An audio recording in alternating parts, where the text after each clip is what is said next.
redni seji se je znova sestala slovenska vlada. Obravnavala je novelo zakona o dohodnini, ki je zaradi predvidene ukinitve avtomatičnega usklajevanja olajšav in dohodninske lestvice z inflacijo med sindikati in delodajalci povzročila veliko nezadovoljstva. Prepričani so namreč, da to pomeni uvajanje kriznega davka skozi stranska vrata. Obravnavali so tudi predloga uredb z področja izračunavanja katastrskega dohodka, kar je med kmeti v zadnjih tednih sprožilo veliko polemik. Opozarjajo namreč, da bi nekatere panoge, na primer vinogradništvo in sadjarstvo, izrazito nesorazmerno visoko obremenili.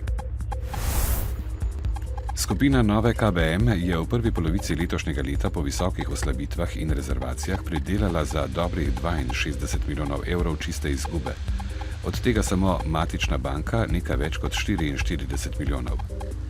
Dobiček skupine izrednega poslovanja je v tem času znašal 15,6 milijona evrov. Kot poudarjajo v Novi KBM, kljub težavnim ekonomskim razmeram v Sloveniji in svetu poslujejo stabilno, varno ter so pripravljeni na izzive in priložnosti v prihodnosti. Neznani storilec je danes nekaj pred 10. uro dopoldan oropal banko na Kapucinskem trgu v Škofji Loki. Mlajši moški, oblečen v temna oblačila, je po ropu kraj zapustil s skuterjem črne barve, na glavi pa je imel belo čelado. Odpeljal se je proti nami v Škofji Loki. Pri ropu ni bil nihče poškodovan, policisti pa o kaznivem dejanju še zbirajo obvestila. Vodja svetovalnice akcija Matic Munc in soproga Jerneja Munc se v zadevi Koroška deklica pogajata s tožilstvom glede sklenitve sporazuma o priznanju krivde. Današnji predobravnavni narok na okrožnem sodišču v Slovenj Gradcu, na katerem bi se morala izreči o krivdi za kaznivo dejanje odvzema mladoletne osebe, je bil zato preložen za 1 mesec. Mariborskim nogometašem je znova spodletelo na zadnji postaji na poti v Ligo prvakov.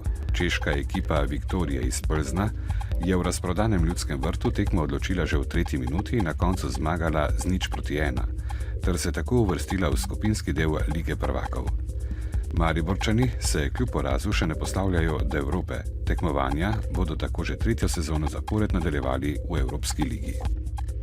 Smo svjesni svoje kvalitete, ako smo svjesni svog ulaganja, onda je ulazak u Ligu UEFA veliki rezultat što Maribor radi ovu 3. godinu za redom. Ako još tome nadodamo da smo ove godine ušli preko nosioca, direktno do play-offa, mislim da smo napravili i da moramo s tim biti zadovoljni i sad je na nama da pokušamo biti bolji nego smo bili protekle godine, da pokušamo uhvatiti koji bod više i da kroz to i kao pojedinci i kao momčad rastemo. Jutri bo sončno, predvsem v gorskem svetu sredi dneva in popoldne spremenljivo oblačno. Zjutraj bo ponekod po nižinah megla. V soboto in sprva v nedeljo bo pretežno jasno. V nedeljo proti večeru se bo postopno pooblačilo, v severni Sloveniji bodo krajevne plohe in nevihte. Danes v dnevniku televizije Maribor. Občine Ptuj, Gorišnica in Markovci bodo skupaj gradile kanalizacijsko omrežje.